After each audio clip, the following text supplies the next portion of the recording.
Bonjour et bienvenue sur DigiSchool. Je suis Camille. Ensemble, nous parlons de littérature et aujourd'hui, nous évoquons plus précisément le troisième chapitre de la première partie de Madame Bovary de Flaubert.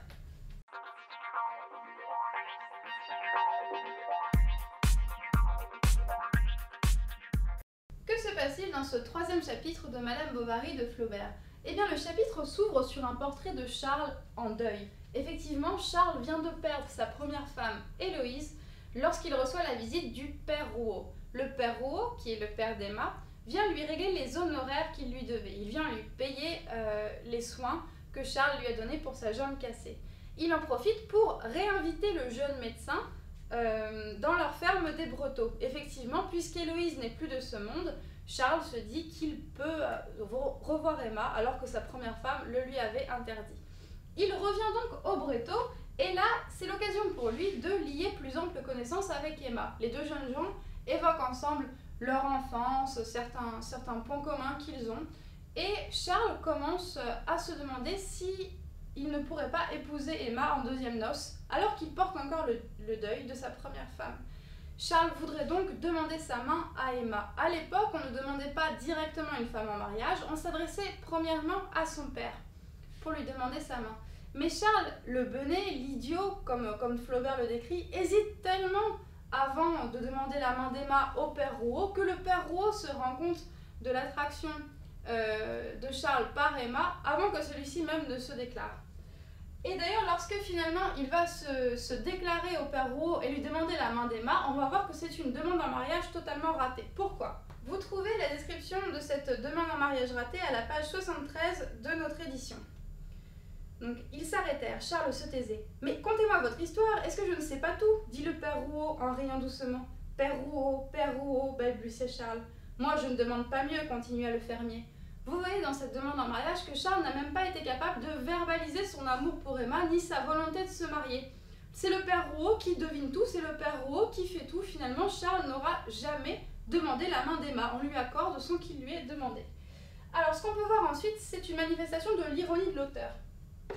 Effectivement, le père Rouault déclare à Charles qu'il ne va pas demander directement à Emma. Ce qu'il va faire, c'est que Charles va devoir attendre là, assez éloigné de la ferme. Le père Rouault va rentrer dans la ferme des Brotteaux, il va s'entretenir avec sa fille, et ce qu'il va faire ensuite, c'est, si la réponse est positive, si Emma accepte d'épouser Charles, il va rabattre l'auvent de la fenêtre, c'est-à-dire le volet, contre le mur. Donc le père Rouault demande à Charles d'attendre loin de la ferme et de guetter le signe de l'acceptation ou du refus de la demande en mariage par Emma. Donc Charles commence à guetter et au bout de plus d'une demi-heure, il voit enfin la fenêtre s'ouvrir. Alors, ce passage, qu'est-ce que c'est? Eh bien, c'est une référence à la légende de Tristan et Iseut. Vous connaissez Tristan et Iseut, ce légendaire couple d'amoureux. Dans le manuscrit de Béroul, on voit Tristan arriver en bateau près du château d'Iseut et il a convenu d'un accord, d'un signe secret entre l'entourage d'Iseut et lui-même. C'est-à-dire que si Iseut va bien, si tout se passe bien, on doit lui mettre un drapeau blanc. Si Iseut va mal, on doit lui mettre un drapeau noir en signe pour qu'il sache à quoi s'en tenir. Or, la personne qui est en charge des signes se trompe de couleur, met le drapeau noir et Tristan se méprend. Et bien là, l'acceptation de la demande en mariage d'Emma, la demande en mariage de Charles par Emma, est une référence à ce passage de Tristan et Iseut. C'est donc une manière pour l'auteur de signaler avec ironie cette histoire d'amour naissante. Effectivement, Charles et Emma sont tout sauf Tristan et Iseut, car c'est un amour qui va être déçu. Donc, citation ironique de la part de l'auteur. Quels autres indices peuvent nous montrer dès à présent que Charles et Emma ne seront jamais Tristan et Iseut? Eh bien, c'est tout simplement l'attitude d'Emma.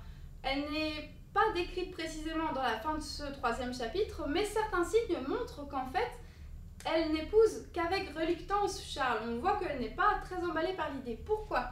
Tout d'abord car le père Rouault met très longtemps à ouvrir cet auvent de fenêtre pour donner la réponse. C'est à la page 73 de votre édition.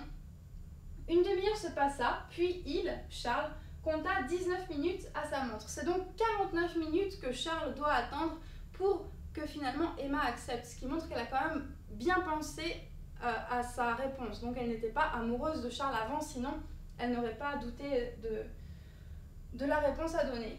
Par ailleurs, on voit à la fin du chapitre, c'est-à-dire à la page 74, qu'Emma est d'ores et déjà déçue par ce mariage. Lorsqu'on parle de la noce qui va les unir, le narrateur a ces mots. Emma eut au contraire désiré se marier à minuit au flambeau, mais le père Rouault ne comprit rien à cette idée. Il y eut donc une noce où vinrent 43 personnes, où l'on resta 16 heures à table, qui recommença le lendemain et quelque peu les jours suivants. Effectivement, Emma voudrait un mariage romantique. Le mariage au flambeau à minuit, à l'époque, à la fin du 19e, enfin plutôt à la moitié du 19e, était très à la mode. C'est-à-dire que ça va dans la vogue du romantisme. Mais c'était également très citadin, ça ne se faisait pas du tout à la campagne. Il se peut qu'Emma ait eu cette idée lorsqu'elle a eu son éducation au couvent auparavant.